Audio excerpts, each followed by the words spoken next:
Vandeham Shri Guru Shri Yuta Padakamalam Shri Gurun Vaishnavamscha Shri Rupam Sagrajatam Sahagana Raganatam Vitam Tam Sajivam Sadvaitam Savadutam Parijana Sahitam Krishna Chaitanya Devam Shri Radha Krishna Padan Sahagana Lalita Shri Vishakhanvitamscha Om Jnana Timarandasya Gyananjana Shalakaya Chakshuru Militam Yena Tasmai Shri Gurave Namaha Gurave Gurachandraya Radikai Tadalaye Krishnaya Krishna Bhaktaya Tadbhaktaya Namo Namah Nama Om Vishnu Padaya Radhikaya Priyatmane Shri Srimad Bhakti Vedanta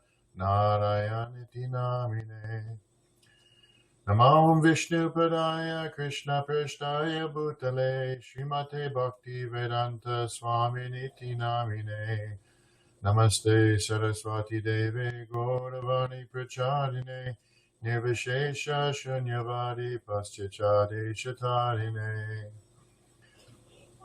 Namo Bhakti Vinodaya Sachidananda Namine Gaura Shakti Swarupaya Rupanuga Varayate Vanchaka Patarubhyascha Kripa Sindhu Vyaivacha Patitanam Bhavanebhyo Vaishnavebhyo Namo Namah Vrindaye Tulasi Devyai Priyaye Kesavasya Cha Krishna Bhakti Pradidevi Satyavachai Namo Namah Shri Krishna Chaitanya Prabhu Nityananda Shri Advaita Gadadhar Shivasari Gaur Bhakta Vrinda Hare Krishna Krishna Krishna Hare Hare Hare Rama Rama Rama Hare Hare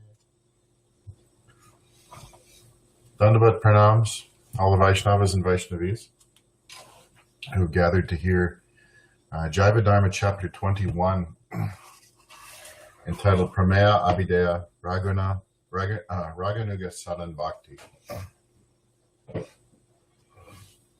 Srila Thakur Bhakti Vinod is the gateway to the modern Krishna consciousness movement. The founder, one might say. But he is, to say the least, beyond words, describing his glories and abundant gifts that he has given us by giving us Sri Chaitanya Mahaprabhu and Nityananda Prabhu and all of their expansions and associates. Thakur Bhakti Vinod has given us Srila Prabhupada and Srila Bhaktisiddhanta Saraswati, as well as his associates and disciples who have spread Krishna consciousness throughout the world. Our Param Gurudev and our beloved Gurudev. So now in our study of Jaiva Dharma, Srila Thakur Bhakti Vinod has been walking us through the path of Sambandha, Abhideya, and Prayojan. And in Dashmula, he has guided us in our understanding of Sambandha Gyan very carefully for the first 8 shloks of Dashmula. In chapter 19, actually Dashmula has been spoken, the setting has been spoken by Srila Raganuga-sadhana-bhakti Mahashai in Mayapur at Srivasangam to his beloved disciple, Rajanath Panchanyaya, Rajanath Bhattacharya, who surrendered to Raganuga-sadhana-bhakti Mahashai very beautifully and very consciously, with full intention of surrender.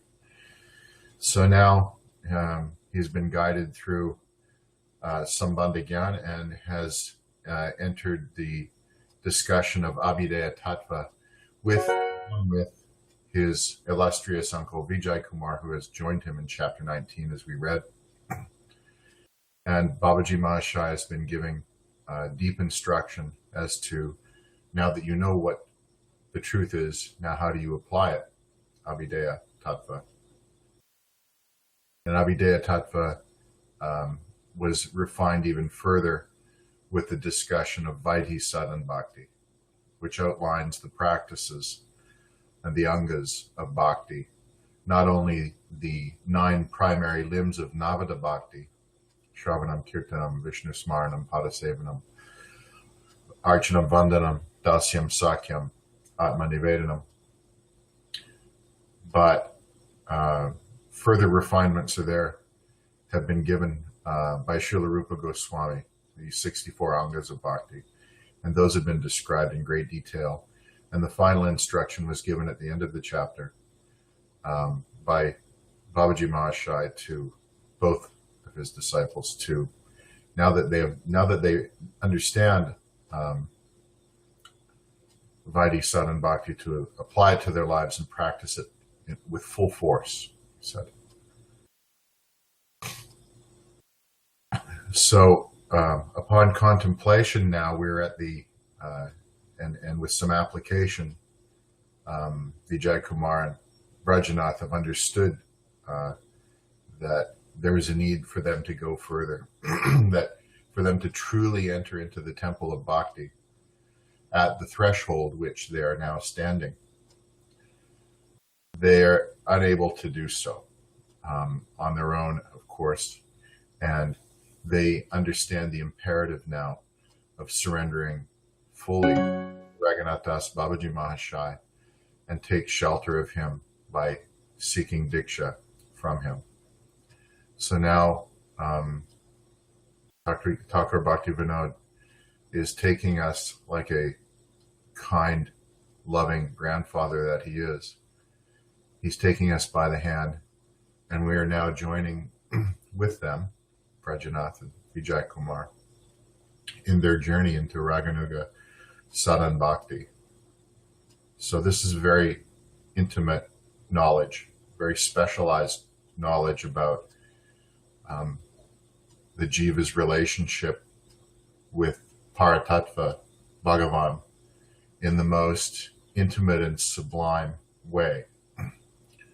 This is the gateway into the inner home of God, the most intimate realm, where we really have no right to go.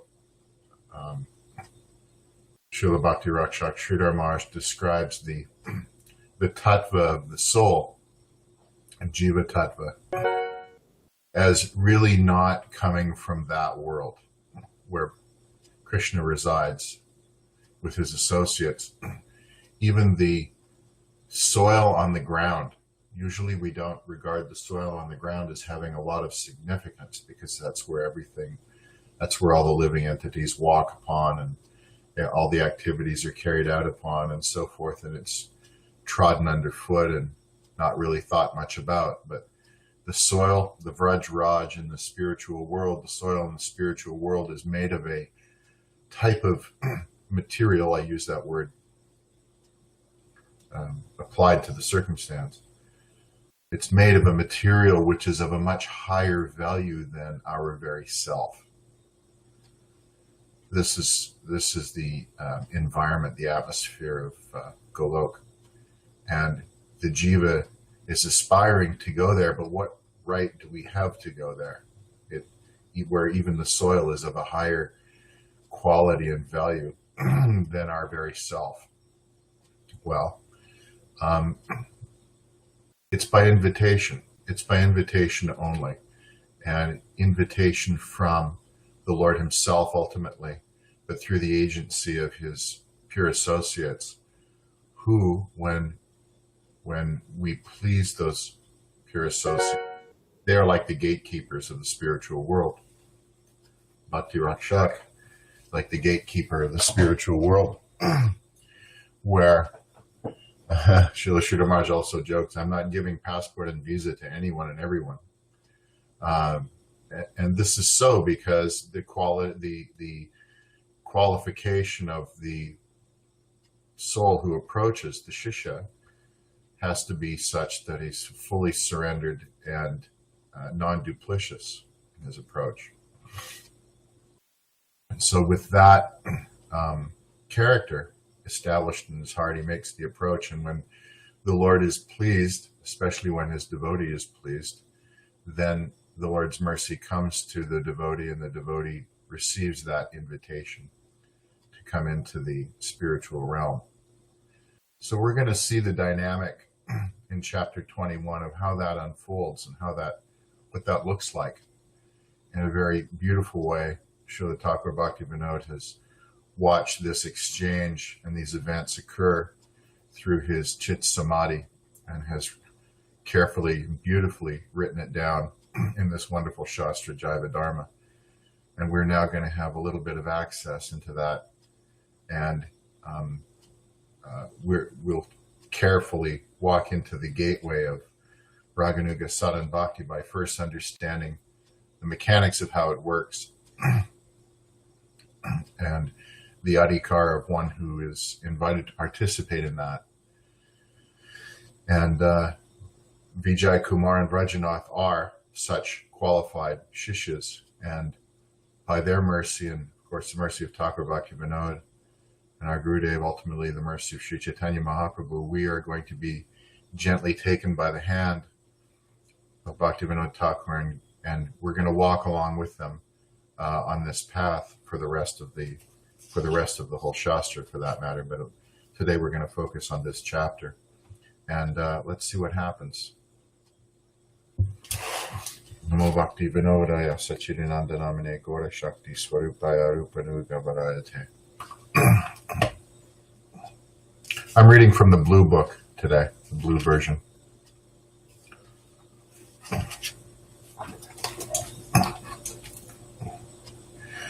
Vijay Kumar and Brajanath were impressed when they heard the deliberation concerning Vaidhi Sadhan Bhakti. They became firmly convinced that one must accept Harinam and Diksha from a Siddha Mahatma, great perfected soul, in order to enter the supreme abode. They therefore decided to accept Diksha from Siddha Babaji Maharaj the very next day, so as not to lose any time. So they have a sense of urgency here, and they understand the qualification of their Gurudev, Srila Raghunath Das Babaji Mahashaya, as being a Siddha Mahatma. And they understand from the guidance of Shastra that one must accept Diksha and Shiksha from Siddha Mahatma if one wants to make progress. So there's the qualification of Guru and the qualification of disciple, as you can see by their exemplary behavior, is that of complete surrender, submission, and service. So on they go. Vijay Kumar had already received Diksha mantra from his family guru in his boyhood. Vrajanath, however, had not received any Diksha mantra other than the Gayatri mantra. They had both clearly understood from the Reverend Babaji's instructions that the jiva goes to hell if he chants mantras received from a guru who is not a Vaishnava. Therefore, according to the regulations of Shastra, when proper discrimination has awakened, he should again take Diksha from a Shuddha Vaishnava guru. Particularly, one can achieve perfection in the chanting of his mantra very quickly by accepting the mantra from a Siddha Bhakta. Thinking like this, they both decided that they would go to Mayapur the next morning, bathe in the Ganga, and then take Diksha from the most revered Babaji. The next morning, they bathed in the Ganga and applied tilak to the 12 places on their bodies.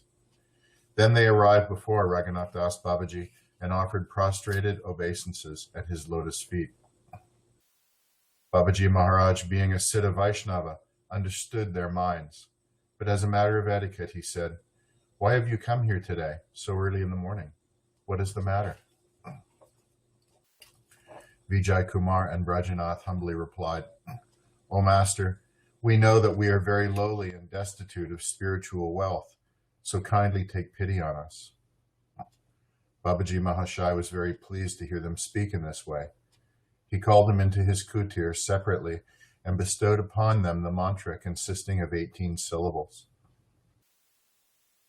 On receiving and chanting the mantra, they both became intoxicated with Maha Prem and started dancing, crying out, Jai Gauranga, Jai Gauranga. Around their necks, they wore 3 strands of tulsi beads. The beautiful sacred thread was draped about their bodies, which were marked with tilak in 12 places. Their faces were charming. They exhibited some sattvik vikar, transformations of ecstasy, and tears flowed incessantly from their eyes. When Babaji Mahashai saw such beautiful forms, he embraced them and said, Today you have sanctified me. Again and again they relished the dust from Babaji's lotus feet and rubbed it on their heads and on all their limbs. At that time, in accordance with Rajanath's previous arrangement, their 2 servants arrived with a large quantity of food offerings, bhoga, for Sriman Mahaprabhu. With folded hands, Vijay Kumar and Rajanath requested that the bhoga preparations should be offered, and the venerable chief among the bhaktas of Srivasanga instructed the pujari to offer the bhoga to the deities of Sri Sri Panchatattva. Conch shells and bells sounded, and the Vaishnavas took up cymbals, kartals, and mridangas and began to sing the Bhoga Arti song before Sriman Mahaprabhu. Many Vaishnavas gathered, and the Bhoga offering was accomplished with great ceremony. Arrangements were then made for distributing prasadam in the Natya Mandir, dancing hall. Hearing the loud sounds of Harinam, all the Vaishnavas assembled together, bringing their lotas with them. Then they loudly chanted the glories of Mahaprasad and began to honor Prasad. Rajanath and Vijay Kumar did not want to sit down immediately because they were waiting for Mahaprasad, the remnants of the Guru and the Vaishnavas. However, the foremost of the respected Babajis made them sit down, saying, You are Grihastha Vaishnavas. We will be blessed by offering prostrated obeisances unto your lotus feet. Vijay Kumar and Rajanath said humbly with folded hands, You are great renounced Vaishnavas. We will be very fortunate if we can partake of your ambrosial remnants, and it will be an offense if we sit with you. The Vaishnavas replied, So far as Vaishnavism is concerned, there is no difference between a householder and a renunciant. Vaishnavas are compared only according to their devotion. The more advanced Vaishnava is simply the one who has the deeper devotion for Sri Krishna. They all sat together conversing in this way and honoring Prasad. But Vijay Kumar and Rajanath waited quietly, faithfully keeping their Prasad in front of them. Some of the Vaishnavas who were respecting Prasad noticed this and, understanding their motive, said to Raghunath Das Babaji, O chief of the Vaishnavas, please be kind to your faithful disciples. Otherwise, they will not take Prasad. When the elderly Babaji heard the Vaishnava's request, he gave some of his Prasad to Vijay and Rajanath. They accepted his remnants with great faith, uttering Shri Gurave Namaha, and began to honor Prasad. While the bhaktas were taking Prasad, some would call out, Sadhus, be careful not to overeat, and all glories to the greatness of the Prasadam. Oh, what an unprecedented splendor arose in the Natya Mandir of Srivasanga at that time. Everyone perceived Sri Sachi Devi, Sita, and Malini bringing Prasad, while Sriman Mahaprabhu sat and lovingly took that Prasad with his dear associates. Seeing this, the Vaishnavas forgot to take their own Prasad. They all watched motionless, while tears of great joy gently trickled from their eyes, and their hands, which were bringing Prasad to their mouths, remained fixed for as long as this Leela was manifest. After a short time, the Leela disappeared from their sight, and they gazed at one another and wept. Then the sweetness of that Prasad defied description. As if with a single voice, all of the bhaktas said, These 2 sons of Brahmins are recipients of Gaurahari's mercy. For this reason, Sriman Mahaprabhu has manifested his Leela in this festival today. Rajanath and Vijay Kumar wept and said, We are worthless, wretched, and destitute, We know nothing at all. We can only see all these things today by the causeless mercy of our Guru and the Vaishnavas. Today our taking birth has become meaningful. When Vijay Kumar and Brajanath had honored Prasad, they took permission from the Vaishnavas and returned home.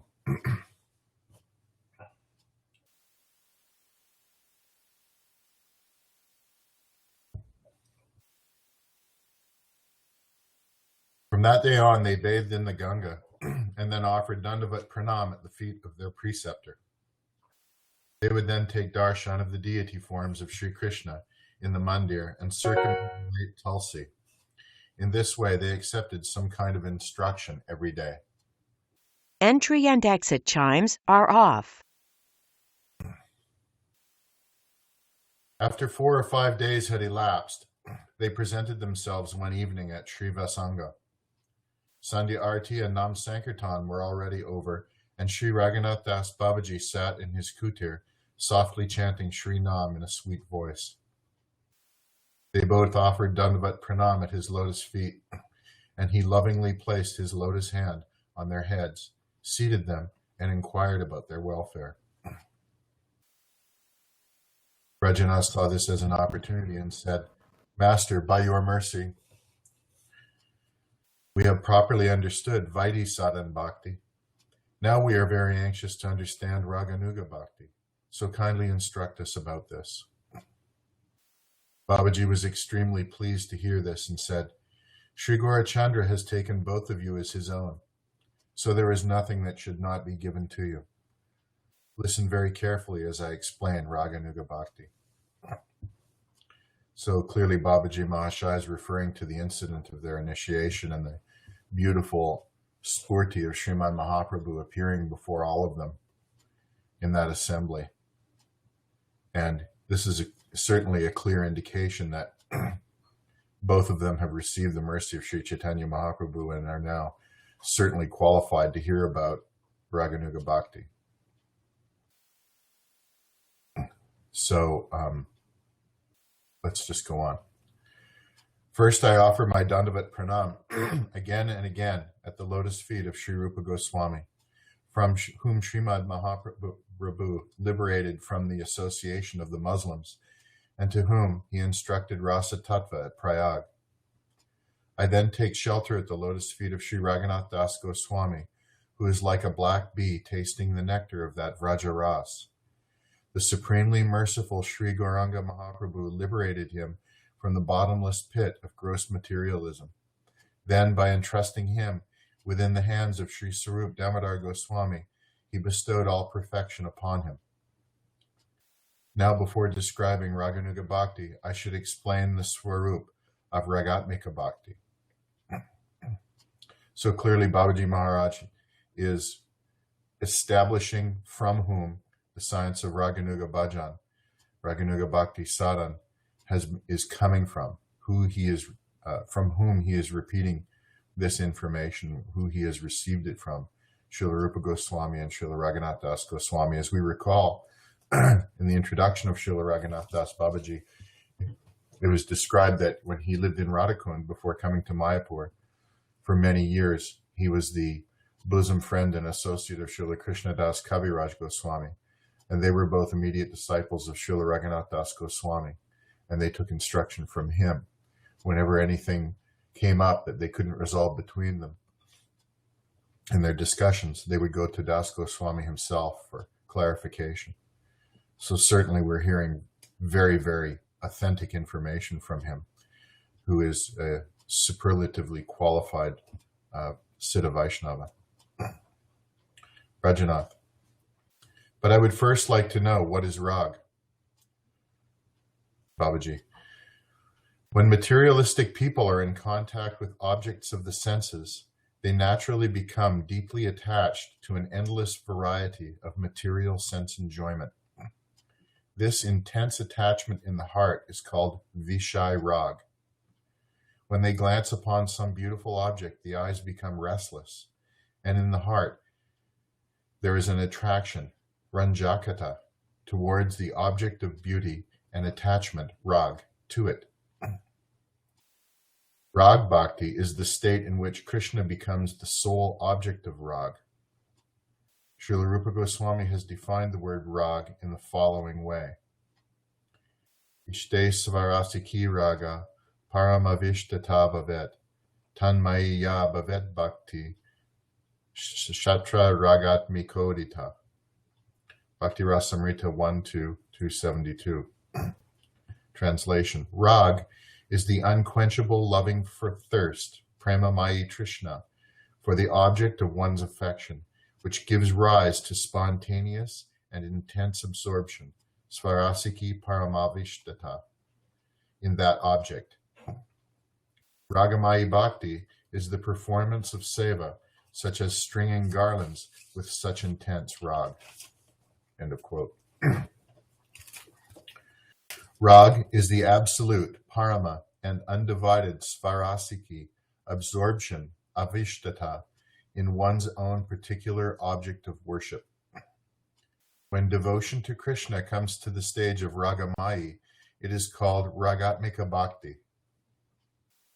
In summary, it can be said that intense hankering for Krishna that is saturated with premamayi, is called Ragatmika Bhakti. It is auspicious that a person in whose heart such rag has not arisen should strive to cultivate such bhakti by behaving according to the vidhi, rules and regulations of Shastra. The principles at work in Vaidhi Bhakti are fear, respect, and reverence, whereas the only principle at work in Ragatmika Bhakti is lobha, or greed, in relation to Sri Krishna's Leela. We're going to hear two principles here. In terms of Vaidhi Bhakti, these working principles, these active principles, are fear, respect, and reverence. Those are the kind of the emotions at play in the heart of the sadhak: fear, respect, and reverence. Whereas with Ragatmika Bhakti, it's based solely on greed in relation to Sri Krishna's Leela. Rajanath. Who has the adhikar, or qualification, for Ragamayi Bhakti? Babaji. Vaidhi Shraddha bestows the adhikar for Vaidhi Bhakti, and similarly, Lobhamayi Shraddha, faith imbued with greed for Krishna's Vrajalila, bestows the adhikar for Ragamayi Bhakti. The bhav of the Vrajavasis towards Krishna is the supreme example of Ragatmika Bhakti. One who has the great fortune to have greed to obtain the same bhav, sentiment, as the Vrajavasis have towards Krishna, has the adhikar for Raganuga Bhakti. Rajanath. What are the symptoms of such lobha? By the way, I just want to throw in this one thing, the term anuga. There's Ragatmika and Rag Anuga.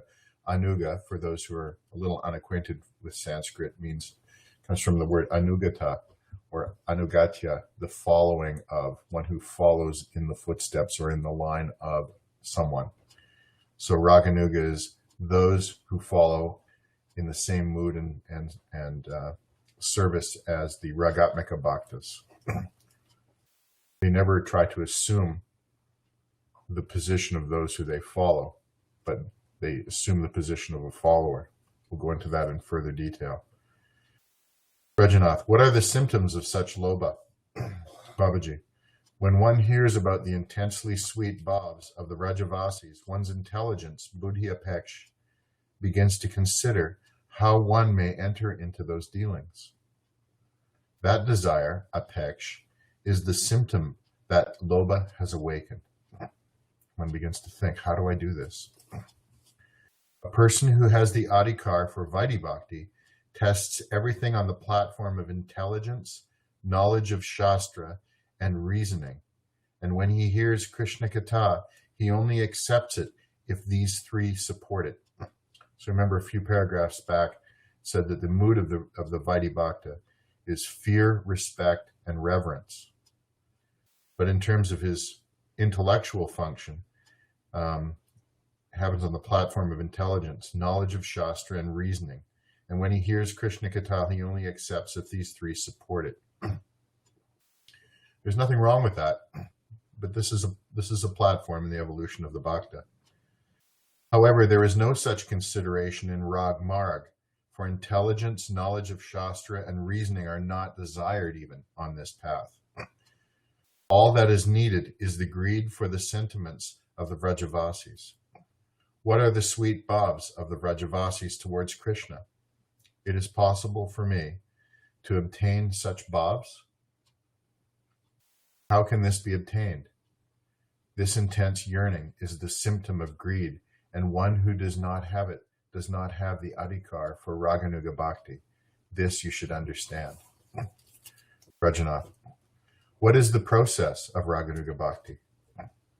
Babaji, the sadhak who has developed greed towards the beautiful service mood, seva, of a particular Vrajavasi always remembers and meditates on his seva to that personality.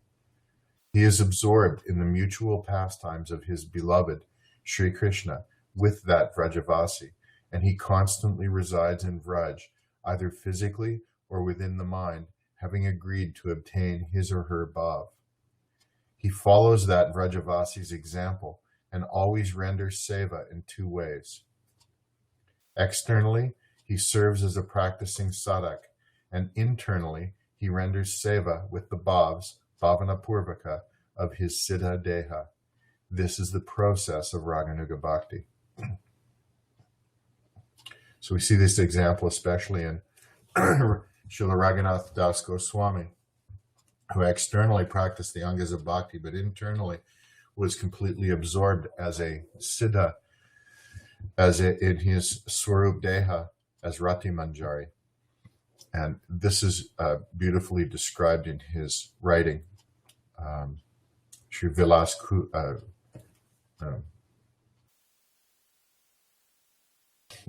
Kusumanjali, Vilap Kusumanjali, sorry, where he describes the coming in and going out phases of his meditation in Raganuga sadhana and his absorption in his Swarup Seva to Sri Rupa Manjari in their service to Sri Radha. And his focus goes inward into his Siddha Deha, and also there's some acknowledgement of his Sadak Deha as a Sadak, as Raghunath Das Goswami. Rajanath, what is the relationship between Raganuga Bhakti and the Angas of Vaidhi Bhakti? Babaji, the Angas of Vaidhi Bhakti, Shravanam, Kirtanam, and so on, are also included in the Raganuga Sadhak's practice. The Sadhak follows the eternal residence of Vraj, and consequently he tastes the eternal bliss of service. At the same time, he observes the Angas of Vaidhi Bhakti with his external body. Rajanath, please explain the glories of Raganuga Bhakti. Babaji, Raganuga Bhakti very quickly bestows that fruit which one cannot obtain even by observing the Angas of Vaidhi Bhakti with firm faith, Nishta, for a long time. Devotion on the Vaidhi Marg is weak because it depends on the rules and regulations, whereas Raganuga Bhakti is naturally strong because it is completely independent. When one adopts the spiritual conception of following in the footsteps of a loving resident of Vraj, Rag is awakened, which always involves following the process of Shravanam, Kirtanam, Smaranam, Padasevanam, Archanam, Vandanam, and Atmanivedanam. Ruchi for following in the footsteps of the Vrajavasis is only awakened in those whose hearts are nirgun, beyond material qualities. This is why the greed for Raganuga Bhakti is supremely rare and the root of supreme auspiciousness. There are as many types of Raganuga Bhakti as there are of Ragatmika Bhakti. Just one observation. In terms of externally, the Raganuga Bhakti follows the Angas of Vaidhi Bhakti. So when you see a Rag Bhakta and a Vaidhi Bhakta sitting side by side, it looks as though they're practicing the same bhajan. So externally, one can't really tell. But internally, the Raganuga Bhakta, there's a whole other dimension going on to his sadhana. Does he reveal that? No. This is very confidential. He doesn't take the lid off the camphor for it to evaporate. It's something that's very confidential within his heart. But yet externally, it appears the two are the same. So the neophytes won't get confused by seeing both. How many kinds of Ragatmika Bhakti are there? Babaji, there are two kinds of Ragatmika Bhakti. That which is based on transcendental lust to satisfy Krishna, Kama Rupa, and that which is based on relationship, Sambandha Rupa. So we heard this term Sambandha Gyan earlier. Sambandha Gyan is the relationship between Bhagavan, its energies, Maya Shakti, and the Jivas, and the interrelationship. Here we have a slightly different application of the term Sambandha, which means relationship. So in this case, Sambandha is applied to Ragatmik Bhakti, those who are Ragatmik. The different types of Ragatmika Bhakti are Kama Rupa and Sambandha Rupa. Rupa is form. So now we'll hear about those. Rajanath, please explain the difference between Kama Rupa and Sambandha Rupa. Babaji, it is said in the Srimad Bhagavatam 7:130-31, translation, many people have attained the Supreme by complete absorption of the mind in devotion through lusty desires, kam, envy, dvesh, fear, bhaya, or affection, sneha, and by giving up the faulty aspects of those sentiments.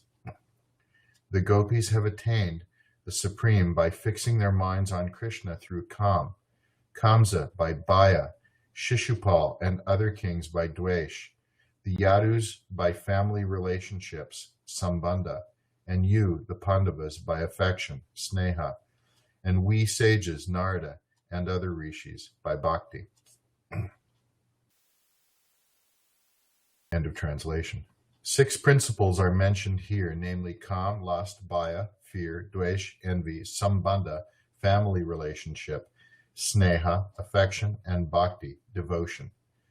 2 of these, Bhaya and Dvesh, envy, should not be imitated because they are unfavorable sentiments. Now there are 2 kinds of Sneha. The first is associated with Sakya Bhav and is included in Vaidhi Bhakti.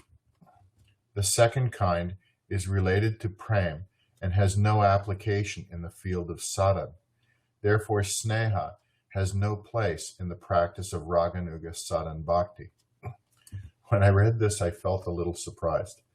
I can understand the first application of the word Sneha in terms of it being included in Vaidhi Bhakti, but this isn't the Vraj Sneha that we hear expressed by the Vrajavasis.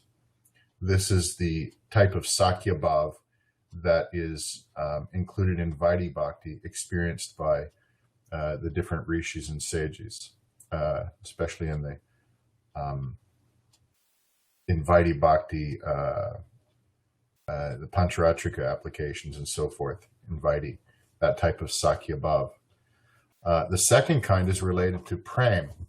So it is in Vraj, but it's not a, I've explored this and consulted with some devotees about this. The Sneha, which is in Vraj, is not a feature of sadhana, either, well, it is in Vaidhi, as we've just explained, but it's not in the Raganuga-sadhana tattva. Rather, Sneha is an aspect of Prem, which is the prayojan of the Abhideya. In other words, the Abhideya is constituted of different angas of bhakti, which help the bhakta achieve the prayojan. The Sneha that is described in Prem as a component of Prem, and I can't remember all of them, how it goes. Bhav, Anurag, Rag, Sneha. There's a list of them. It's not coming to mind right now. But these are elements of Prem. So those who are not on the platform of Prem, they may be on the platform of Bhav or some of the subordinate platforms leading up to Bhav, Ruchi, Asakti, Bhav. still practicing Raganuga sadhana, are not experiencing sneha, because sneha is a component of prem. And the jiva can't live in the material world and the material environment when he's on the platform of prem. This is the conclusion of Guru and Sadhu and Shastra, that one cannot live in this world on the platform of prem, whereas those in the spiritual world live solely on the platform of prem. Prem is so powerful. So sneha is a component of prem, and therefore it's not an aspect of sadhana, right? Raganuga-sadhana-bhakti. So I hope that suffices for now. We'll move on.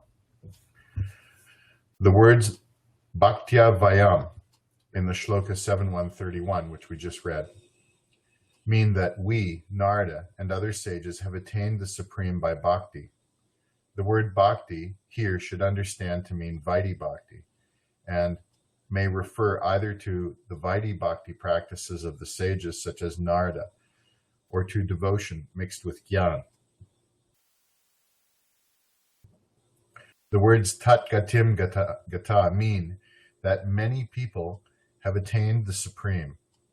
It is important to have a clear understanding of this sentence, tad gatim gata. A single ray of light, kiran, and the sun itself are one and the same substance, vastu. Similarly, Brahma and Krishna are also one and the same substance. Brahman is simply Krishna's bodily effulgence. The Jnani Bhaktas merge into that Brahman existence, and so do Krishna's enemies when he has personally killed them. Some of them obtain Sarupya Bhas, a semblance of Sarupya, or having a form similar to Bhagavan's, and remain immersed in the bliss of Brahman. According to the Brahmanda Purana, they stay in Siddhalok, the liberated world beyond the material world.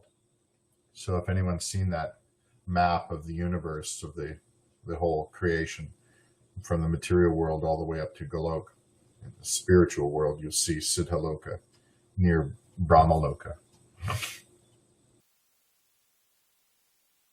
Two kinds of jivas reside in Siddhalok. Those who have attained perfection through the cultivation of knowledge, Gyan Siddha, and asuras who have been killed by Sri Bhagavan. Amongst these Jnana Siddhas, some who are extremely fortunate become the Ashraya of Rag, abode of attachment for Krishna, and they worship his lotus feet, and thus obtain the ultimate aim of Krishna Prem. In this way, they gain entry into the group of Krishna's dear associates. As the sun rays and the sun are considered one substance, similarly, there is no difference between Krishna's bodily effulgence, known as Brahman, and Krishna himself. The words Tadgatim mean attaining Tat, that is, Krishna Gati. The Gyanis and Asuras achieved Sayujya Mukti, and both attain Brahman, which is the rays of Krishna's effulgence, Krishna Kiran. The Shuddha Bhaktas develop Prem and attain service to Krishna, who is the root of all existence. Now, by removing Bhaya, Dvesh, Sneha, and Bhakti from the above-mentioned list of 6 characteristics mentioned in that shloka, we are left with Kam and Sambandha. Therefore, Kam and Sambandha are the only bhavs that are applicable in Rag Marg. Thus, there are 2 types of Ragamayi Bhakti, Kam Rupa and Sambandha Rupa. Again, right from the beginning of Dashmula, everything that Babaji Mahashai is describing, and all of the Prameyas that flow from the original Praman, are all based on Vedic Praman. So therefore, any description of Raganuga Bhakti or so forth, they all have Shastric foundations. So one might think, oh, well, that is kind of the nature of the Vaidhi Bhakta, has to have everything verified based on Shastra. That's fine. This is a legitimate stage of advancement, and it's a consideration that all advancing sadhaks must take into account. Otherwise, if we simply approach Raganuga Bhakti without any without going through the stages of Vaidhi and having a good Shastric foundation, we run the risk of dragging our material misconceptions into the realm of Raganuga Bhajan and committing, as Srila Bhakti-Rakshak Maharaj describes, an act of treachery by bringing our material misconceptions and not having a solid foundation of faith in the aprakat realm. Our faith in the material realm will still be there because our intelligence is not settled on what is transcendental and what is material. Therefore, we'll go into the realm of Raganuga Bhakti in a confused state and become prakrita, which is materialistic, sahajya, those who adopt the easy path of Raganuga Bhakti, but with a material conception. And this leads to all kinds of problems. So this is why the whole path of Bhakti has been laid out in the way that it has. So, solid foundation behind everything that's going on here.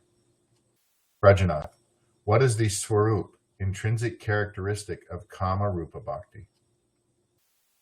Babaji, the word Kam signifies Sambhog Trishna, the desire for Sambhog with Krishna. This Sambhog Trishna changes into Ragatmika Bhakti, and from this, causeless loving behavior arises. In other words, Priti Sambhog is to satisfy Krishna's desires. So Priti is love, Sambhog means like unity, or the desire to have union with Krishna. So Priti Sambhog is to satisfy Krishna's desires. All one's endeavors are made solely for Krishna's happiness and prosperity without any desire for one's own happiness. That's the difference. Even if there is an effort for one's own pleasure, it is in accordance with Krishna's happiness. This unprecedented love is only found in the female residents of Vraj. The gopis' prem is endowed with a particular wonderful sweetness, madhurya, and gives rise to many playful sports and pastimes. That is why learned scholars refer to this unique condition of love as kam, lust. Although in reality the gopis' kam is a prakrit, transcendental, and completely bereft of even the slightest trace of fault. The kam of the conditioned souls is full of fault and contemptible, whereas the love of the gopis is so transcendentally pure and attractive that even such dear bhaktas as Uddhava also desire to attain it. Nothing can compare with the gopis' kam. It can only be compared with itself. Kam Rupa Ragatmika Bhakti is found only in Vraj and nowhere else. Kubja's kam in Mathura is not really kam, but merely rati. The kam that I am describing has no relation with that of Kubja. For those who are not familiar with Kubja, you can find the pastimes of Krishna with Kubja in the Srimad Bhagavatam 10th canto, or if you have Prabhupada's Krishna book, there's some descriptions in there also. It's good to read that and see what that's about. Rajanath, what is Sambandha Rupa Bhakti? So we've talked about Kama Rupa Bhakti. Babaji, Sambandha Rupa Bhakti is devotion to Krishna in which one assumes an abhiman, a conception and identity, such as, I am Krishna's father, or I am Krishna's mother. In Vraj, the devotion of Nanda Maharaj and Mother Yashoda are examples of Sambandha Rupa Bhakti. One can attain one's inherent swarup in unalloyed prem by developing the bhavs of either Kam Rupa or Sambandha Rupa. Therefore, both these bhavs are the shelter of Nitya Siddha Bhaktas. These have only been mentioned in the analysis of Raganuga Bhakti. Now you can see that there are two types of Raganuga Bhakti, Raganuga-sadhana-bhakti, Kamanuga and Sambandhanuga. Rajanath, please explain the nature of Kamanuga in Raganuga-sadhana-bhakti. Babaji, Kamanuga is the desire to follow Kama Rupa Bhakti, of which there are two types, Sambhog Ichamai and Tad Bhava Ichamai. But perhaps we can note this in our notebooks. So this is an analysis of Kamarupa Bhakti. There's two types, Sambhog Ichamai and Tat Tat Bhav Ichamai. Now we'll hear what those are about. Brajanath, what is Sambhog Ichamai? Babaji, Sambhog Ichamai means the desire to engage in playful sportive pastimes, Keli, with Krishna. Krishna's transcendental sportive pastimes with the gopis are called Sambhog. Brajanath, what is Tat Tad Bhava Ichamai? Babaji, Tat Tad Bhav Ichamai is the desire to experience the sweet bhavs that the gopis of Vraj have towards Krishna.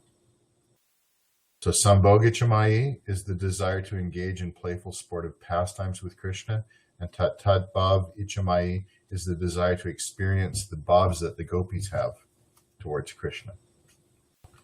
Rajanath, how do these two kinds of Raganuga-sadhana-bhakti arise?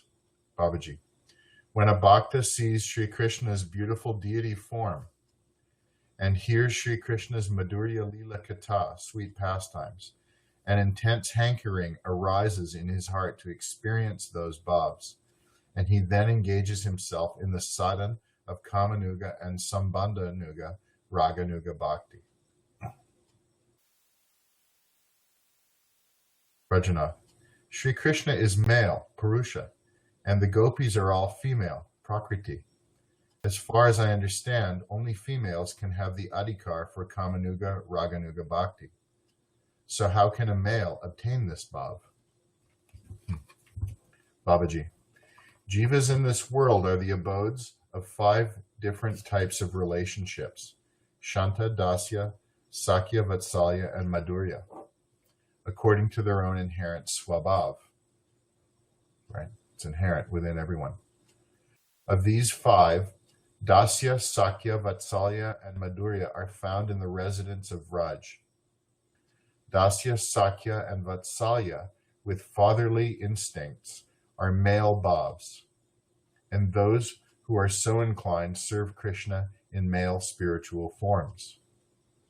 The 2 rasas in which the female bhav is intrinsic are Vatsalya with motherly instincts, and Sringara ras or Madhurya rasa, the mellow of amorous love, and those who are of this nature engage in Krishna's service as females. These 2 kinds of swabhav exist both in Sri Krishna's eternal associates and in sadhaks who are in their anugatya, following. There's that word again. Rajanath, how do those who have a male form practice Raganuga sadhana with the bhav of the Vraja gopis? Babaji, those who have developed ruchi, taste, for Sringara rasa, according to their adhikar, may be male outwardly, but their spiritual body, Siddhasarir, has a female form. We just mentioned Raghunath Das Goswami, externally male in his Sadak Sarir, internally female as his Siddha Sarir, as Rati Manjari. In that Siddha Sarir, they engage in Krishna's service, following in the footsteps of a particular gopi according to their ruchi and inherent swabhav. Padma Purana describes males who possessed this kind of bhav. When the sages of Dandakaranya saw Sri Ramachandra's unparalleled beauty, they performed bhajan with a desire to get him as their husband. Later, they attained gopi forms in Gokul Lila and engage in Sri Hari's service by Kamarupa Ragamayi Bhakti. Rajanath, we have heard that the women of Gokul are Nitya Siddhas who appear in Vraj in order to give nourishment to Krishna's pastimes. If this is true, how is it consistent with the description of the Padma Purana? Babaji, those who were Nitya Siddha gopis easily participated in the rasa dance with Sri Krishna. Others had taken birth as gopis after attaining siddhi through Kama Rupa Sadhan Bhakti. According to the shloka, Tavaryamana Pratibi Pitribi Bhatra Bandhu Bandubi, Srimad Bhagavatam 10:29-8. They attained their aprakrit swarup by rendering manasa seva, service in the mind, to Krishna. These were mainly the Maharishis of Dandakaranya. Rajanath, will you please explain who are the Nitya Siddha gopis and who are the Sadhana Siddha gopis? Babaji. Srimati Radharani is Sri Krishna's Swarup Shakti, and the 8 principal Sakis are her first Kaya Vyuha, bodily expansions. The other Sakis follow behind as her further Kaya Vyuha. So there's the first 8, Lalita Vishaka, Champakalata Chitra, Induleka Tunga Vidya, Rangadevi Sudevi. These are the primary, the Kaya Vyuha, the first Ashta Sakis of Sri Krishna, following Srimati Radharani, who is the original candle in those expansions. There are also a further number totaling 108. These are the primary Sakis. All these Sakis are Nitya Siddha. They are Swarup Shakti Tattva, not Jiva Tattva. The general Sakis of Vraj, who attained perfection by performing sadhana, follow Srimati Radharani's eternal associates, Parikar, and they are known as Sadhana Siddha Jivas. Having been imbued with the potency of Hladini Shakti, they attained Salokya, residence in Vraj Aprakrit Lila, with the Nitya Siddha Sakis of Vraj. Jivas who attain perfection by the path of Raganuga-sadhana in Sringara Ras are included amongst the Sadhan Siddha Sakis. Those who only serve Krishna according to the principles of Vidhi Marg with the Viramsa desire to enjoy with Krishna for their own pleasure, gain entry into the group of Krishna's queens in Dwarka. One cannot become a follower of the Vraj Gopis through the Vidhi Marg alone. However, those who behave externally according to the principles of Vidhi Marg, but who internally practice the sadhana of Rag Marg, also obtain Vraj Seva. Not just a simple matter of you die and you go back to Godhead. This is a general term, and it's true, but there needs to be more detail added to what that means. So science is given here. When one attains perfection in his Swarup Jadamukti, when one is liberated on that platform, one takes his final birth in the material world as from the womb of a gopi in Krishna's Boma Lila, somewhere in the material world, where he's having his, as it's described, roadshow pastimes, just like he did 5,000 years ago on this planet in Vraj in India. So when one takes birth from the womb of a gopi in Vrindavan, and during that time in Boma Lila, one's already perfected in his sadhana practice, but he achieves further perfection by associating, by performing his role as an associate with the Nitya Siddha gopis, or associates of Krishna and Vraj, and then achieves qualification for entering Aprakat Lila as Vastuta Jadamukti. Where were we? Okay. Rajanath, how can one fulfill the desire for enjoyment, Ramana or Riramsa? Babaji, those who have the mood of Krishna's queens, Mahishi Bhav, towards him desire to give up the quality of shamelessness.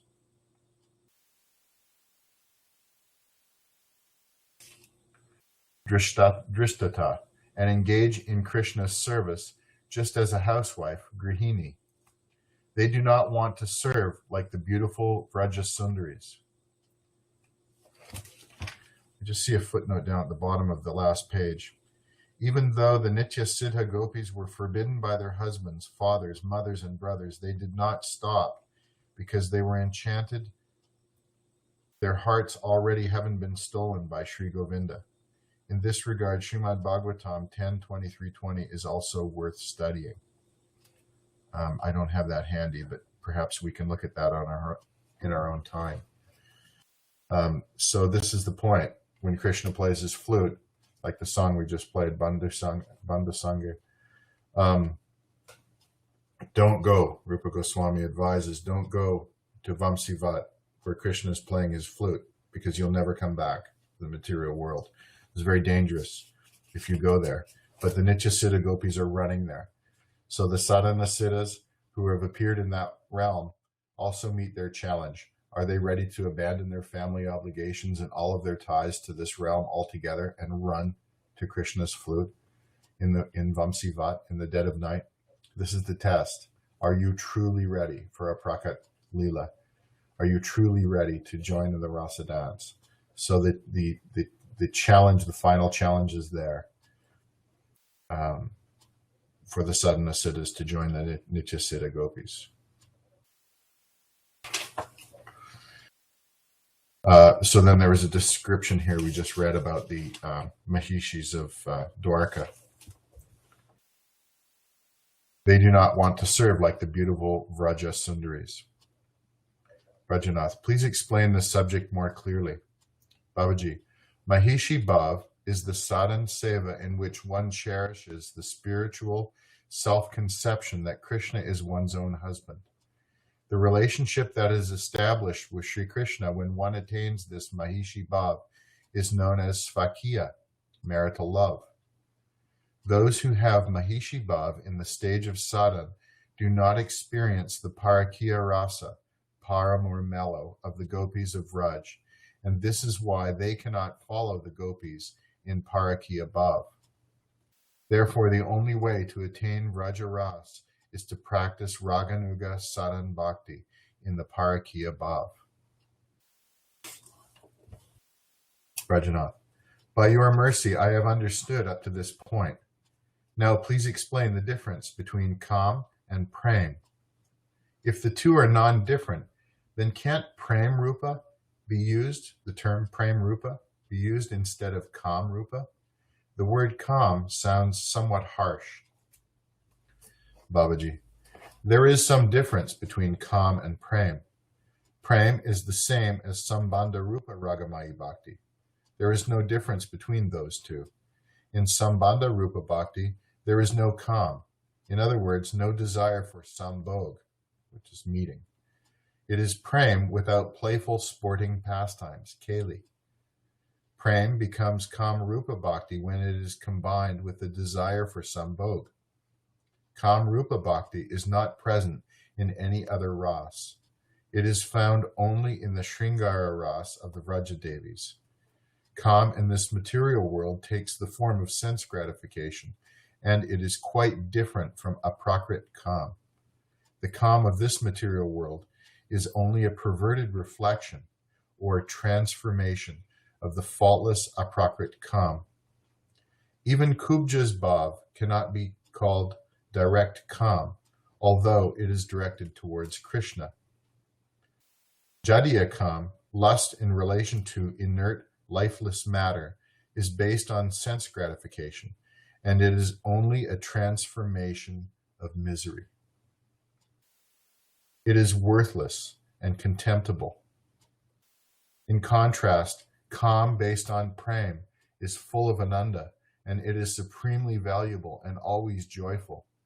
Since aprakrit Kam, worldly lust, is insignificant and abominable, you should have no hesitation in using the word aprakrit Kam, transcendental lust. Yeah, material lust is founded on the conception of I am, and I am the enjoyer of the material world. This is like one of the foundational principles of false ego in the material world is material lust. Whereas the opposite, spiritual lust or Kam, is founded on the principle of I am the servant of Krishna and I am only interested in Krishna's happiness. I'm interested in fulfilling his desire as far as possible. This is the difference. Polar opposites, although they look similar. It's material lust is a perverted reflection, just like a tree on the bank of the pond. is seen on their reflection. They look the same, but they're completely different in nature. Rajanath, now please explain Raganuga Bhakti that is based on relationship, Sambandha Rupa. Babaji, Sambandha Nuga Bhakti has the mood of being related to Krishna, and this relationship may be one of three types: in dasya, servitude; in sakya, friendship; or in vatsalya, parental. I am Krishna's servant, and Krishna is my master. I am Krishna's friend. I am Krishna's mother or father. All these moods are called relationship. Sambandha Nuga Bhakti is preeminently displayed only in the inhabitants of Raj. Rajanath, how does one cultivate Raganuga Bhakti in the mood of a servant, friend, or parent? Babaji, one who has awakened ruchi for dasya ras follows Krishna's eternal servants such as Raktak and Patrak, and serves Krishna by following their particular mood of service imbued with Madhura Bhav. Madhura means sweetness, generally, as opposed to Madhurya, which is exclusively conjugal. One whose ruchi towards Sakya Ras serves Krishna by following the bhav, sentiment, and chesta, endeavors, of one of Krishna's priya sakas, such as Subal. One whose ruchi towards Vatsalya Ras engages in Krishna's service by following the bhav and activities of bhaktas, such as Nanda and Yashoda, who have a parental relationship with him. Rajanath, what does it mean to follow anukarna, the chesta and bhavs? Babaji, according to one's eternal inherent nature, siddha bhav, towards Krishna, some specific bhavs and chesta, endeavors, arise, and vyavahara, activities. Remember that term vyavaharik, which meant material activities, but here it means spiritual, are also manifested along with them. A sadhak performing Sambandha Nuga Bhakti engages himself in Krishna's service by following these bhavs, cheshta, and vyavahara, endeavors and activities. For instance, Nanda Maharaj has the mood of paternal affection towards Krishna, so one should follow all the endeavors that he makes to please Krishna, guided by the mood of parental affection. But one should never consider that he himself is Nanda, Yashoda, Subal, or Raktak. Rather, one should simply follow the bhavs of these great bhaktas according to one's own ruchi. Otherwise, it will be an offense. Very important. There's so many Mayavadi, Sahaja, mixed type of people who say, yeah, you can become Subal, you can become Nanda Baba, you can even become Radharani. It's all nonsense, and it's an offense to even think like that. So one won't make progress in Raganuga sadhana if one has that misconception. Very important. Rajanath, which type of Raganuga Bhakti do we have to adopt? Which type of Raganuga Bhakti do we have the adhikar to adopt? Babaji, my son, you should scrutinize your own swabhav, and then you will see the corresponding type of devotion for which you are qualified. A particular ruchi will awaken according to your inherent swabhav, and you should pursue the rasa that is indicated by that ruchi.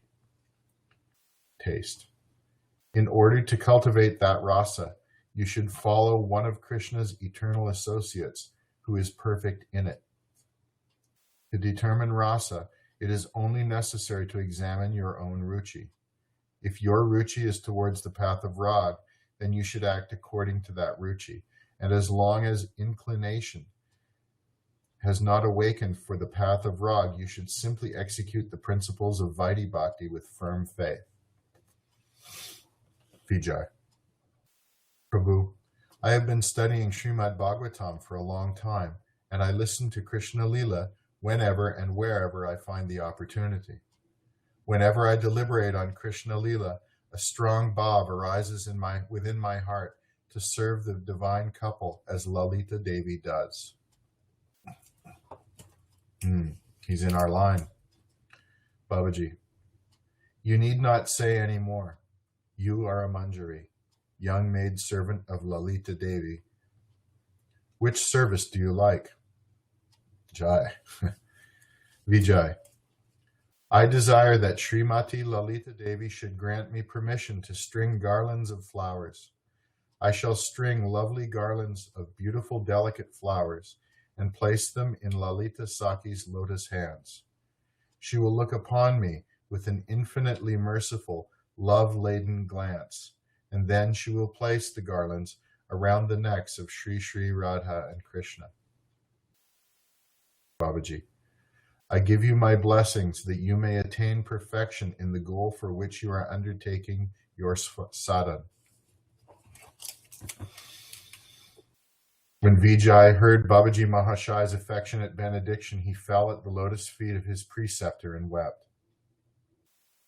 Seeing his emotional state, Babaji said, "Go on continually practicing Raganuga-sadhana-bhakti with this same feeling, and externally follow the conduct laid down according to the rules of Vaidhi sadhana-bhakti in a regular way." When Vrajanath saw Vijay Kumar's spiritual wealth, he folded his hands and humbly said, "My master, whenever I meditate on Sri Krishna's pastimes, a desire arises in my heart to serve him by following in the footsteps of Subal." Babaji. Which service do you like? Vrajanath. When the calves wander far off to graze, I would very much like to bring them back in the company of Subal.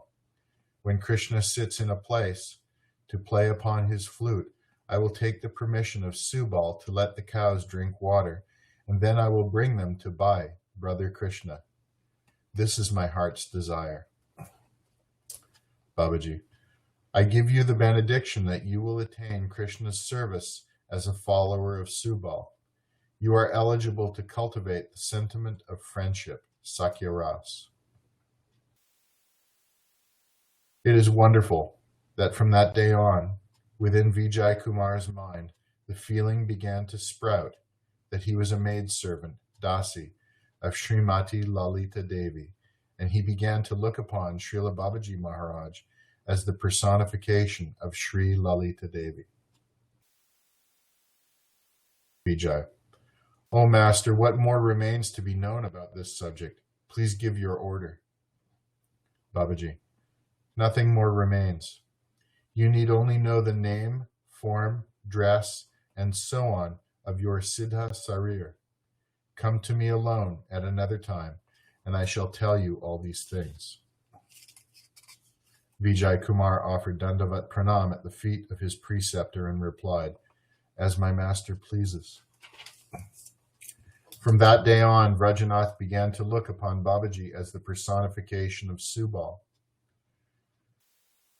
Babaji said to Vrajanath, "You also come to me alone at another time, and I will tell you the name, form, dress, and ornaments of your spiritual body." Vrajanath offered Dandavat Pranam and said, "As my master pleases." Vrajanath and Vijay Kumar acknowledged their great good fortune, and from that day on, they happily engaged in their spiritual practice of Raganuga-sadhana. Externally, everything remained as before, but their inner emotions had changed. Externally, Vijay Kumar behaved only as a man, but internally he was imbued with the female nature, Stribhav, while within Vrajanath appeared the inherent swabhav of a cowherd boy. The night was far advanced.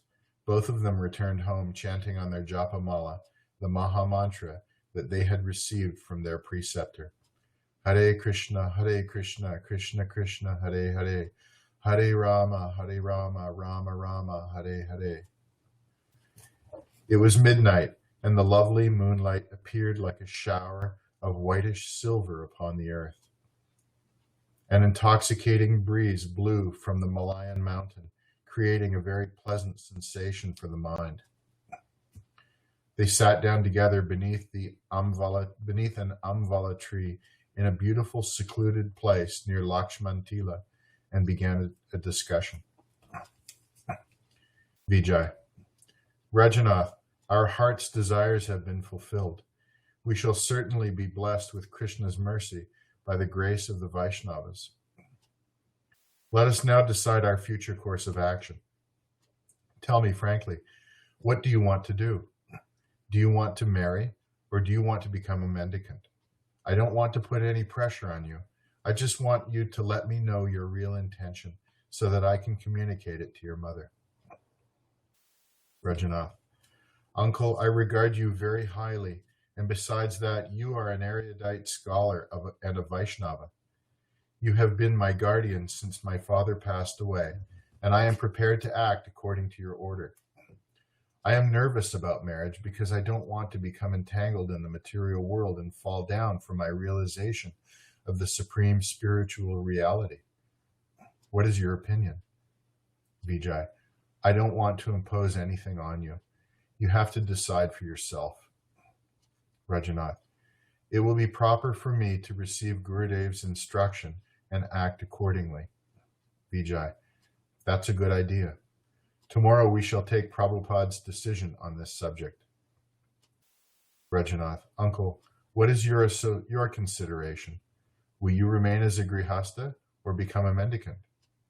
Vijay: My son, like you, I am also undecided. I sometimes think of giving up grihasta dharma and becoming a mendicant. And sometimes I think that if I do so, my heart may become dried up, so that I am deprived of bhakti rasa as well. I think it is appropriate to take Sri Gurudev's order in this regard and act accordingly. I shall do as he instructs me. Realizing that the night was far advanced, uncle and nephew returned home chanting Harinam. Then, after honoring Prasad, they took rest. Thus ends the 21st chapter of Jivadharma entitled Prameya, Abhideya, Raganuga-sadhana-bhakti. Gaur Premanandi.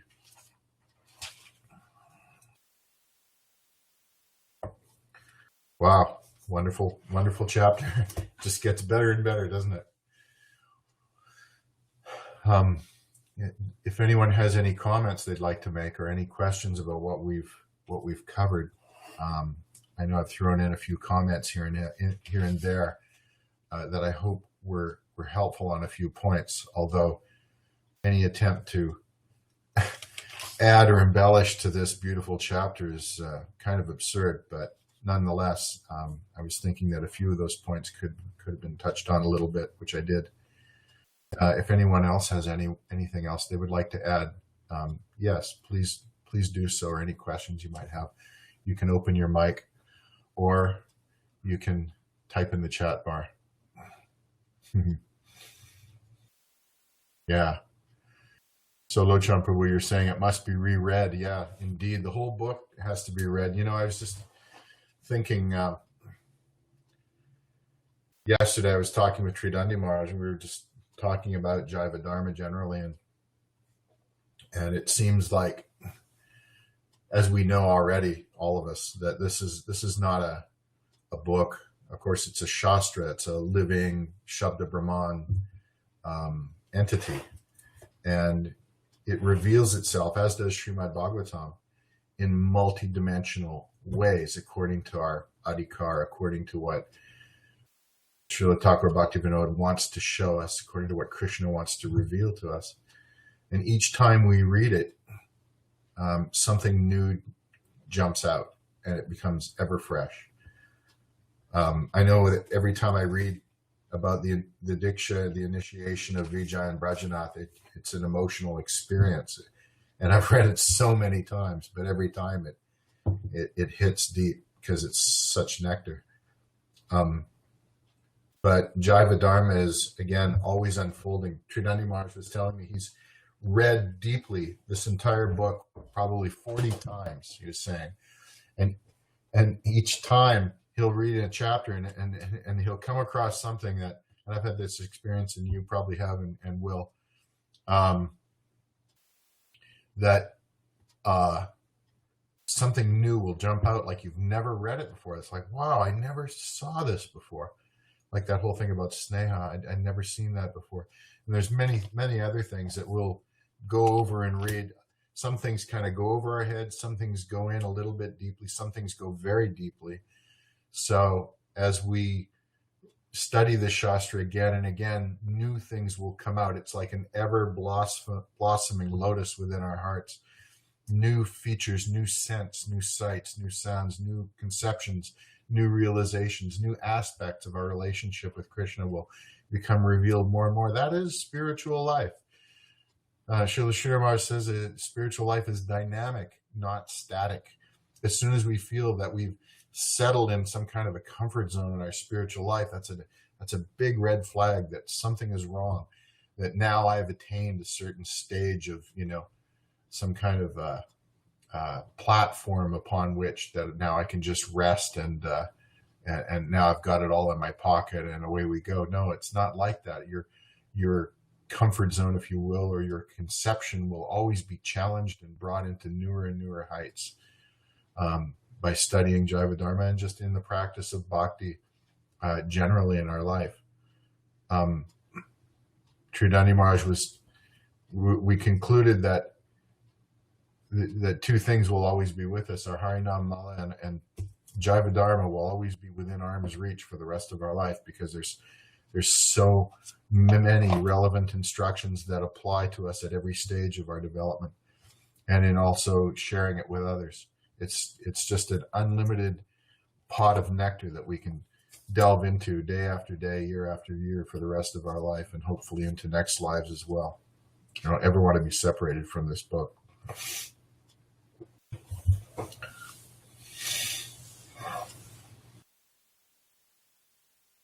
So, does anyone else have anything they want to share? So, Abhideya, Raganuga-sadhana-bhakti. Wonderful. Wow. Just when we thought we knew everything, now there's a whole new dimension that's come to us.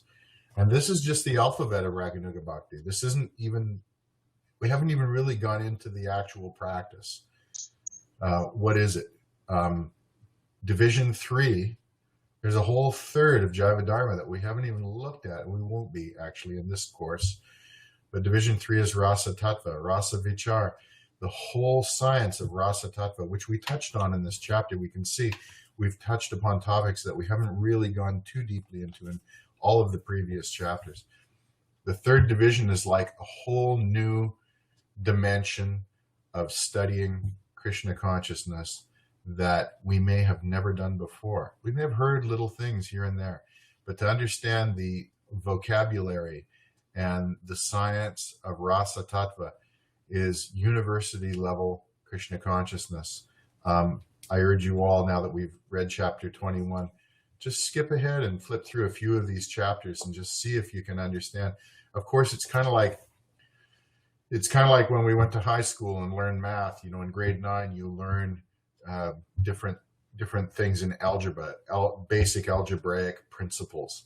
And when you have those solid, then you go to grade 10 and you learn the next stage of algebraic principles applied in a new way, and it gradually unfolds, and you need to know the foundation in order to learn the more advanced calculus, that type of thing. The principle is the same, contrary to the belief of many Prakrita Sahajas. It's very important to have this foundation moving forward so that our intelligence is satisfied and peaceful and we can move ahead. Once we enter the path of Raganuga Bhakti, then we're not reliant upon proofs and reasoning and shastric support, because our faith will be strong and we won't be hearing from unqualified people. We'll be hearing from qualified Vaishnavas about the pastimes of Radha Krishna, the pastimes of Sri Chaitanya Mahaprabhu, and so forth. And it will just be it will be purely an affair of the heart. We've all experienced this, drops of it here and there in our life, and it's gradually building our adhikar for more. The more we take, the more we're qualified for, and eventually we'll become, we'll reach the opportunity where Bhajan Guru will appear in our lives. Bhajan Shiksha Guru will appear in our lives and guide us more intimately. As we'll see, Brajanath and Vijay Kumar, this happens to them beginning in chapter 26 when they go to Puri and meet Sri Gopal Guru Goswami, another factual personality who appeared in Chaitanya Lila, and whose disciple, great scholar Jnanachandra Goswami, was also a factual personality, historical. His books are there, and his conceptions are there, and so forth. And these Gopal Guru Goswami is described as the repository of all the conclusions of Srila Swarup Damodar Goswami, who is like an expansion of Chaitanya Mahaprabhu. And everything that was there, he also taught. He was the one who Sri Chaitanya Mahaprabhu put Srila Raghunath Das Goswami under the care of Swarup Damodar Goswami. He's described as Swarup Raghunath. He's the intimate disciple of Swarup Damodar Goswami. Why did he not take direct guidance from Sri Chaitanya Mahaprabhu? Of course he did, but the actual school of learning how to be a loving servant of Mahaprabhu and of Krishna, this is taught not by Krishna himself. There's the principle.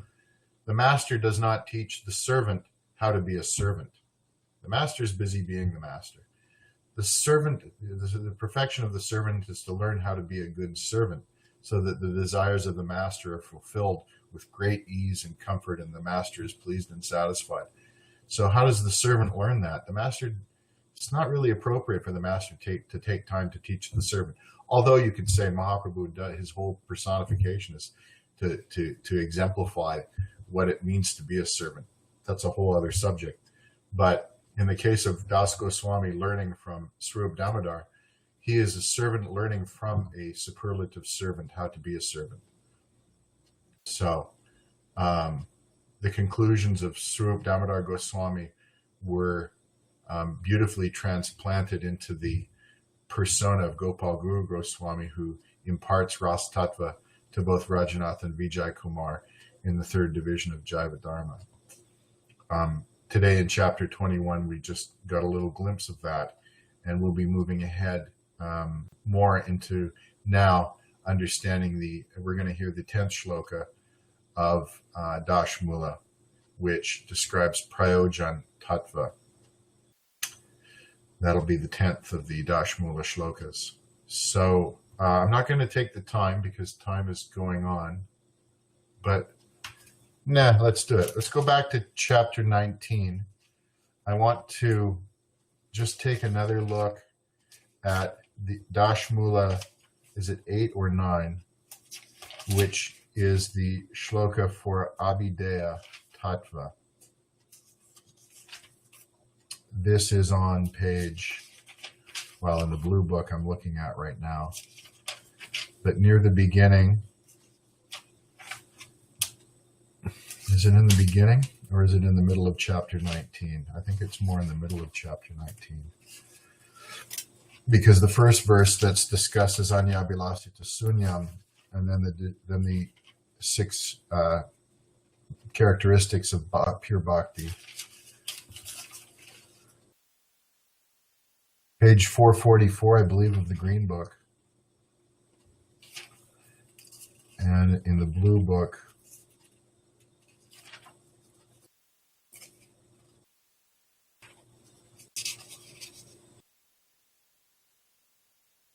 Prabhu, is it Dashmula 9 or is it Dashmula 8? I'm so ashamed.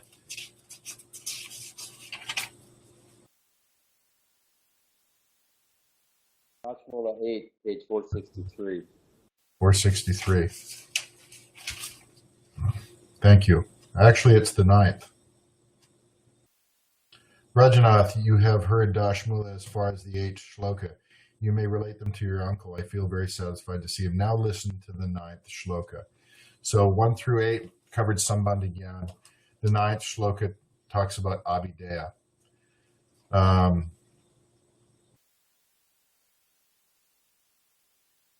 Shruti Krishna Kyanam Smarana Nati Puja Vidhigana Tatadasyam Sakyam Paricharanam Apyatma Dadanam Navanganyeta Niha Vidhi Gana Bhaktir Anudinam bhajan shraddha yukta subhimala ratim vaisala labate. One should perform bhajan of the 9 processes of Vaidhi Bhakti, namely hearing, chanting, remembering, offering prayers, worshipping, serving Krishna's lotus feet, acting as Krishna's servant, becoming Krishna's friend, and surrendering oneself fully to Sri Krishna. One who with faith daily practices bhajan in this way certainly achieves pure Krishna rati. So this is Abhideya Tattva. And now we've covered in chapter 20, Abhideya Vaidhi Sadhana-bhakti, and now we have covered Raganuga-sadhana-bhakti, Abhideya, the second aspect of Abhideya Tattva. So Abhideya Tattva, Vaidhi Sadhana-bhakti, Raganuga-sadhana-bhakti. So that shloka, which we just read, Dashmula 9, is the founding principle of these last 3 chapters. Next, we are going into the 10th shloka, which is Prayojan Tattva, chapter 20. I'm just going to read your question. Although it mentions that, or your comment, although it mentions that service in Sakaras by Brajanath, however, we are Rupa Goswami's line and we are desiring according to Guru in this line. This is a good point Lochan Prabhu makes, that in Rupa Goswami's line, we are more like Vijay Kumar. And I think that in the final analysis, you'll see, especially towards the ending of Jaiva Dharma, we'll see more of a focus on Vijay Kumar's bhajan in the later sections, and Brajanath sort of recedes. It's an interesting point because the spiritual master whose Sthai Bhav or his Swabhav is in Madhurya Rasa, he's qualified to act as a representative of Subal and Sakya Ras, right? He's competent to teach Sakya Ras. Why? Because all of the other rasas, Dasya, Sakya, Vatsalya, are contained, those elements are contained within Madhurya Rasa as well. This is why Madhurya Rasa is seen as the most complete rasa, because all of the other flavors and moods are contained in Madhurya Rasa. The opposite is not true. Madhurya Rasa is not found in Vatsalya Ras, Sakya Ras, Dasya Ras, or to speak of Shanta Ras. So, therefore, Raghunath Das Babaji is competent to be the representative of Lalita Devi to Vijay Kumar, and he's also competent to be the representative of Subal to Rajanath. Very interesting. Prabhu's mentioning Rupa Goswami's line. Just finish this point. Rupa Goswami's line is Rupa Manjari is a Manjari, the most intimate associate of Lalita Devi, of Sri Radha, but under the in the group of Lalita Devi. Just some discussion about the mood of that group and so forth. But suffice it to say that we are in the line of Lalita Devi, who is our Adi Guru in terms of Ras Tattva. Right in the beginning of this book, in the first chapter, we saw Prem Das Babaji and Antardasha revealing Vaishnava Das, who was Sannyasi Thakur at the time, his Swarup Deha, right from the beginning. He hasn't even been initiated, one could say. Told him, you are Raman Manjari, right? Lalita Devi's Gana. He was concerned Lalita Devi will rebuke me. So he is in the Gana of Lalita Devi and in the line of Rupa Goswami. Thakur Bhakti Vinod in the line of Rupa Goswami. This isn't a sectarian policy. This is understood scientifically that the highest attainment for the jiva is to be Manjari in Madhurya Rasa. Now that's not to say that some souls are better than others. There's no better or worse in the spiritual world. There's no such gradation or ego consideration. all are perfect, from the grains of sand to the trees to the flowers to the cows to the servants to the friends to the parental associates to the lovers of Krishna and Vrindavan. All are equal, but Madhurya Rasa has all of the other rasic components of the other rasas. So that point is clear. The qualification of one in Madhurya Rasa to teach Sakya Rasa is there, but not the other way around, for the purposes that we've just discussed. And I'll give you an example. Dukhi Krishna Das was a disciple of Hriday Chaitanya. Sri Hriday Chaitanya was a Saka in Krishna Lila. He's also the disciple of Gauridas Pandit, who I believe is an incarnation of Subal in Chaitanya Lila. Subal or Sridham? Subal, I believe.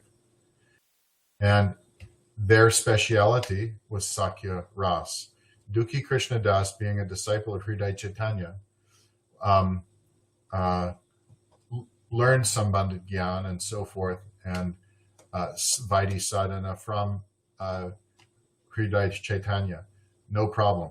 But when it came to understanding Raganuga Marg and Rasa Tattva, he sent Dukhi Krishna Das to Vrindavan to learn Rasa Tattva under Sri Jiva Goswami.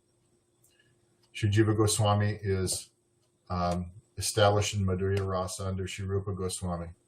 I forget his Siddha Sarir name, Jiva Goswami. Vilas. Can't remember.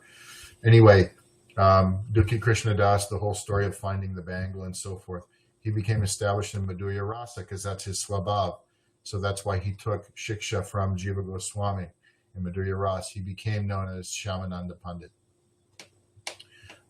because he couldn't learn Madhurya Rasa from Hriday Chaitanya, who wisely sent him to Jiva Goswami to learn this.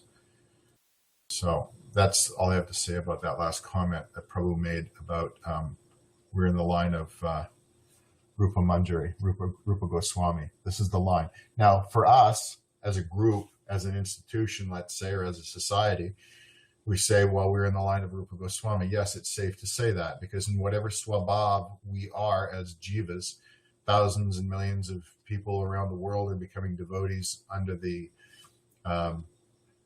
grace of Srila Prabhupada, ISKCON, making devotees. Gaudiya Math is developing once again, and many devotees are coming by way of Gaudiya Math. So many other branches of the Gaudiya tree are bringing souls in, and not all of them are going to be situated in Madhurya Rasa. But as far as Vaidhi Sadhan, as far as Sambandha Gyan, all can join, all can be under the same roof. But in terms of the actual speciality, all can be under the roof of Madhurya Rasa. So no problem. So we can all be under the line of Srila Rupa Goswami and be fully fulfilled according to our swabhav and speciality. So Lalit Kishore Didi has asked, Prabhu, how easy is it for us to realize our service? Here, Rajanath and Vijay Kumar seem to be able to do it very easily. They're doing it easily by the grace of their guru, right? First of all, let's understand Vijay Kumar and Rajanath, they're not like us. This is a time just after the disappearance of Sri Chaitanya Mahaprabhu's Leela is coming to an end. There are only a very few personalities remaining in this world who had direct association of Sri Chaitanya Mahaprabhu and his eternal parikars still remaining. One of which is Rajanath's grandmother, who recalled, as you recall, in chapter 12, how she was with the elderly ladies, including Sachi Devi, feeding Mahaprabhu shak, and the serendipity of the moment when she placed shak before Rajanath. And Rajanath was really impressed by that. This is born in Navadvip, born in Antardvip, in, what's the name of the village they're from?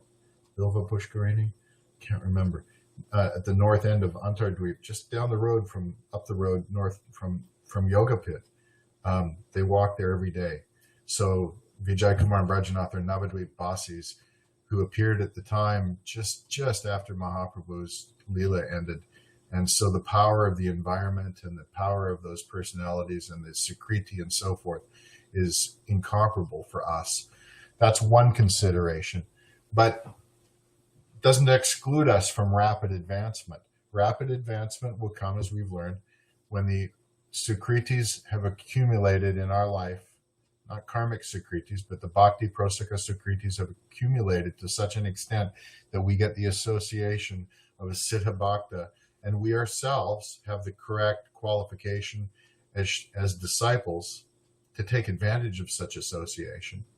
How many do we hear of those who met Srila Bhaktisiddhanta Saraswati, those who met Srila Prabhupada, those who met our Gurudev and didn't appreciate, actually we all feel like that to some extent, but who didn't appreciate or take full advantage of that kind of association and receive the mercy that's showered upon us. So yeah, we have to become proper receptacles, non-duplicious, ready to let go of our anarthas and receive the mercy that's given to us. Vijay Kumar and Brajanath are ideal disciples, and that's why their story is being told. So we should emulate them and take the inspiration that Jaiva Dharma is giving us, and try and apply it to our lives and open our hearts in the process. And this mercy will come. It will come. If it doesn't come immediately and quickly, which it can, one can achieve prem in a moment, or one can attain prem after many, many lifetimes. Who is it? Mukunda. Mahaprabhu said Mukunda will not go back to the spiritual world for 1 million lifetimes.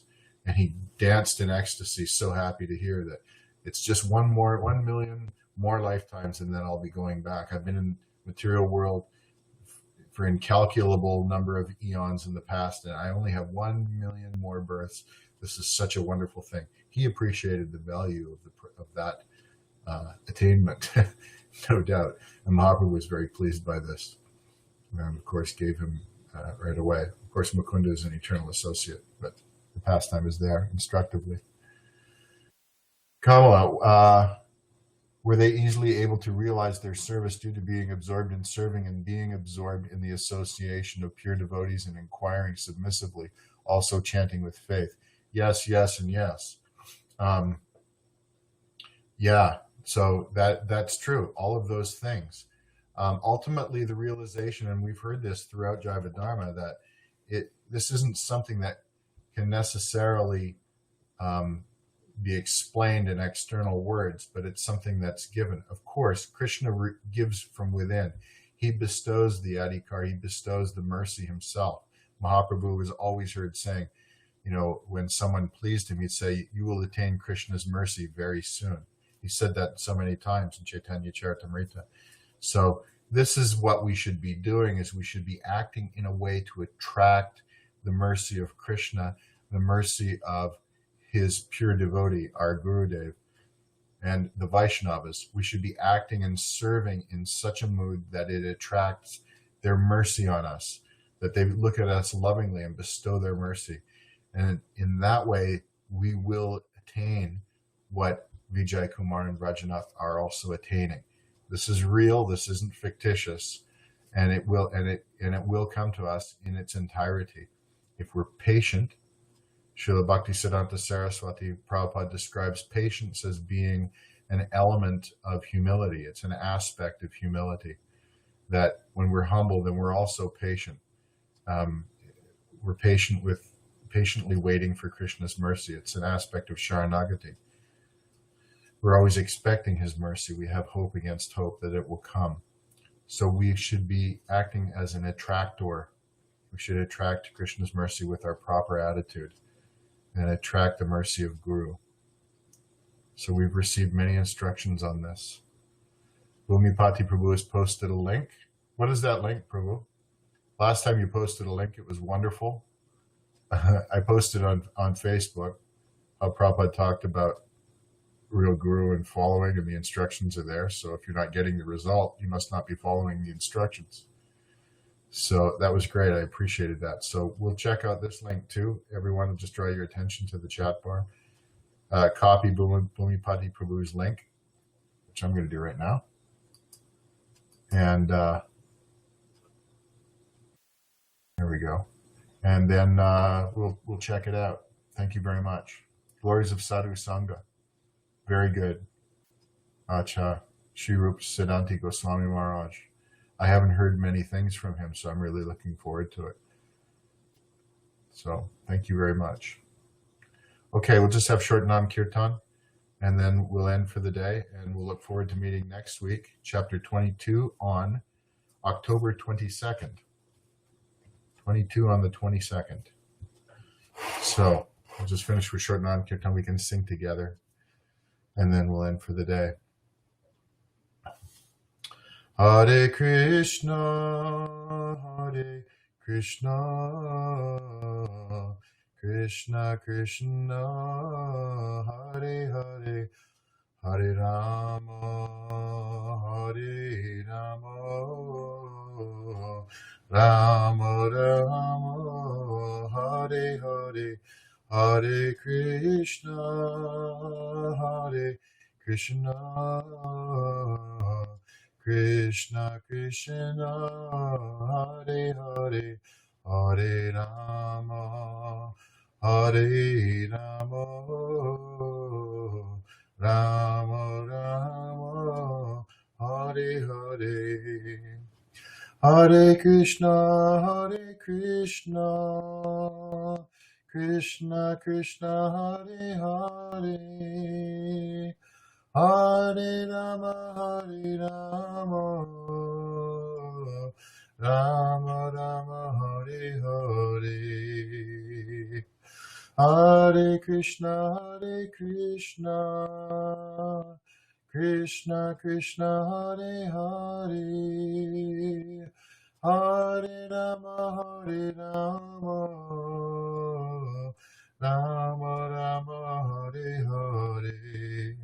Hare Krishna, Hare Krishna, Krishna Krishna, Hare Hare, Hare Rama, Hare Rama, Rama Rama, Hare Hare. Jaya Bhakti Vinod Thakur, Bhakti Vinod Thakur, Bhakti Vinod Thakur, Bhakti Vinod Jaya, Prabhupada Jaya, Prabhupada Jaya, Prabhupada Jaya, Prabhupada Jaya, Gurudeva Jaya, Gurudeva Jaya, Gurudeva Jaya, Gurudeva Jaya, Gurudeva Jaya, Gurudeva Jaya, Gurudeva Jaya, Gurudeva. Haribo, Haribo, Haribo, Nitai Gora, Haribo, Nitai Gora, Haribo, Haribo, Haribo, Nitai Gora, Haribo. Gaur Premanandi, Vanchakalpatarubhyascha, Kripasindubhya evacha, Patitanam Bhavanebhyo, Vaishnavebhyo, Namo Namaha, Vrindaye Tulasi Devyai, Priyaye Kesavasya cha, Krishna Bhakti Pradidevi Satyavachai, Namo Namaha. Dandavat pranams to all the Vaishnavas and Vaishnavis. Please give me your mercy. Thank you very much for attending. We'll see you next week. Hare Krishna. Jai.